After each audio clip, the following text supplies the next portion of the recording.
नमस्कार दोस्तों, हमारे चैनल इंस्पायर्ड ज्ञान में आपका स्वागत है। श्री कृष्ण जी कहते हैं, जिंदगी के इस रण में खुद ही कृष्ण, खुद ही अर्जुन बनना पड़ता है।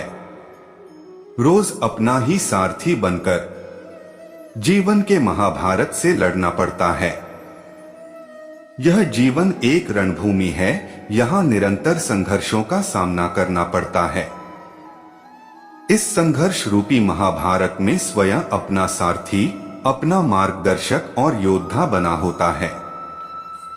अच्छी किस्मत के लोग थोड़ा भी बुरा होने पर भगवान को कोसते हैं और बुरी किस्मत के लोग थोड़ा भी अच्छा होने पर भगवान का स्मरण और धन्यवाद करते हैं। जिनकी किस्मत अच्छी होती है, जिनके पास किसी साधन की कोई कमी नहीं होती, वह थोड़ा सा भी कष्ट नहीं झेलते। थोड़ी सी भी कमी होने पर भगवान को कोसते हैं। वहीं जिनके पास अभाव होता है, जिनके पास साधन की कमी होती है, उनके पास थोड़ी सी भी बरकत हो या खुशी मिले, वह भगवान को धन्यवाद करते हैं। जन्म लेने वाले के लिए मृत्यु उतनी ही निश्चित है जितना कि मृत होने वाले के लिए जन्म लेना। इसलिए जो अपरिहार्य है उस पर शोक मत करो। यह पृथ्वी नश्वर है, यहाँ सब कुछ गतिमान है। जिस प्रकार सुख दुख जीवन में आता जाता है, उसी प्रकार मृत्यु और जन्म यहाँ लगा रहता है। इसमें खुश होना या दुख मनाना व्यर्थ है। मुंह से माफ करने में किसी को वक्त नहीं लगता, पर दिल से माफ करने में सारी उम्र बीत जाती है। मुंह से माफी देना और हृदय से माफी देने में काफी अंतर है। मुख द्वारा दिए गए माफी को तत्काल प्राप्त किया जा सकता है, किंतु दिल की माफी प्राप्त करने में उम्र बीत जाती है। जब आप प्रभु के साथ जुड़ जाओगे तो आपकी परीक्षा आरंभ हो जाएगी। कुछ लोग इसे दुख समझते हैं, तो कुछ लोग प्रभु की कृपा। प्रभु अपने भक्तों की सदैव परीक्षा लेते रहते हैं। इस परीक्षा में भक्तों को अनेकों कष्टों का सामना करना पड़ता है। सामान्य लोग इसे अपना दुख मानकर पीछा छुड़ाते हैं। वही साधक तथा प्रेमी प्रभु की इच्छा समझकर उसका सामना करते हैं। जो है माखन चोर, जो है मुरली वाला, वही है हम सबके दुख दूर करने वाला। जो माखन चोर है, जो मुरली वाला है, वही सबके दुख हरने वाला है। संकट से बचाने वाला है और सुख का संचार करने वाला है। संसार के संयोग में जो सुख प्रतीत होता है, उसमें दुख भी मिला रहता है, परंतु संसार के वियोग से सुख दुख से अखंड आनंद प्राप्त होता है। सांसारिक सुख क्षणिक होता है। जो सुख आज प्राप्त हो रहा है, वह सुख स्थायी नहीं है। यह सुख आपके साथ सर्वथा नहीं रहने वाला। आपको दुख भी प्राप्त होगा, परंतु संसार से वियोग अर्थात मुक्ति परम आनंद को प्राप्त कराती है। यह ईश्वर तक पहुंच आती है। संबंध उसी आत्मा से जुड़ता है जिनका हमसे पिछले जन्मों का कोई रिश्ता होता है। वरना दुनिया के इस भीड़ में कौन किसको जानता है।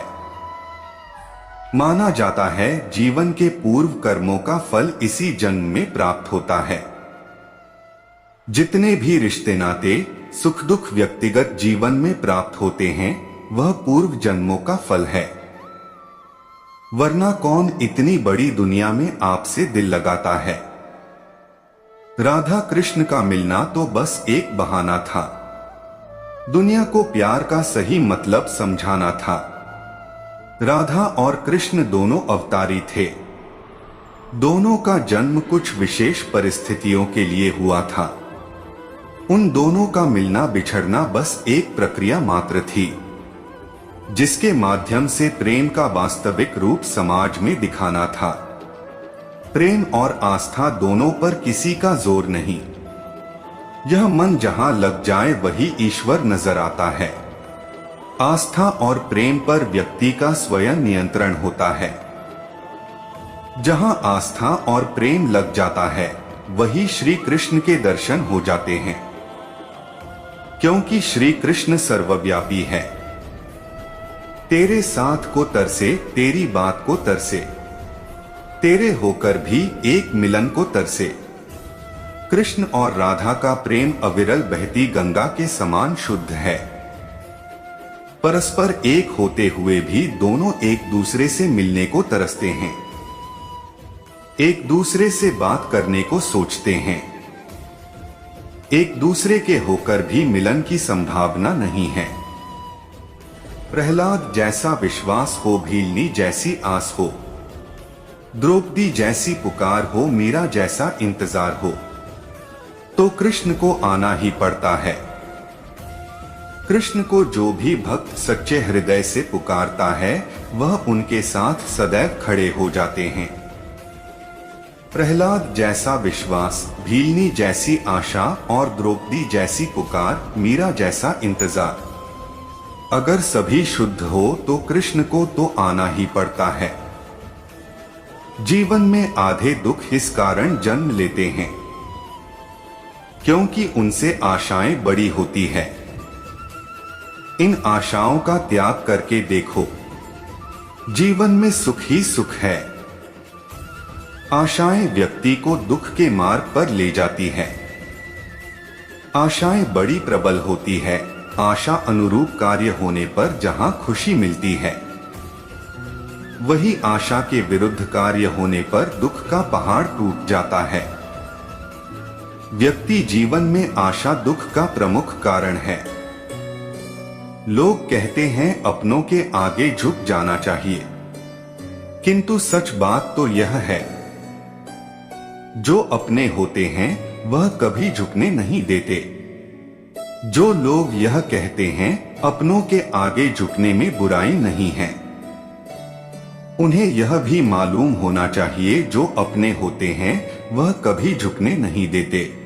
संयमित संयम एक ज्ञानी व्यक्ति के दिमाग को नियंत्रित करने की कोशिश करते हुए होश में लाता है। जिसकी इंद्रियां वश में हैं, उसकी बुद्धि स्थिर है। केवल कर्म मानव नियंत्रण में है, फल नहीं। इसलिए फल की आसक्ति में मत फंसो और कर्म को मत छोड़ो।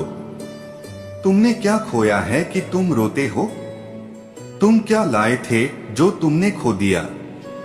तुमने क्या पैदा किया था जो नाश हो गया?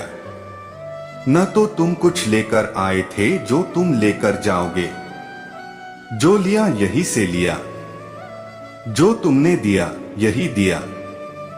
जो लिया भगवान से लिया।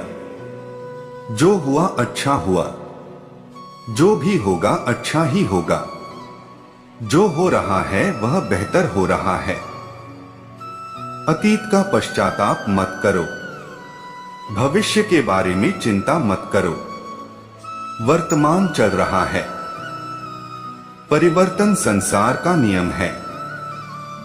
जिसे तुम मृत्यु समझते हो वही तो जीवन है।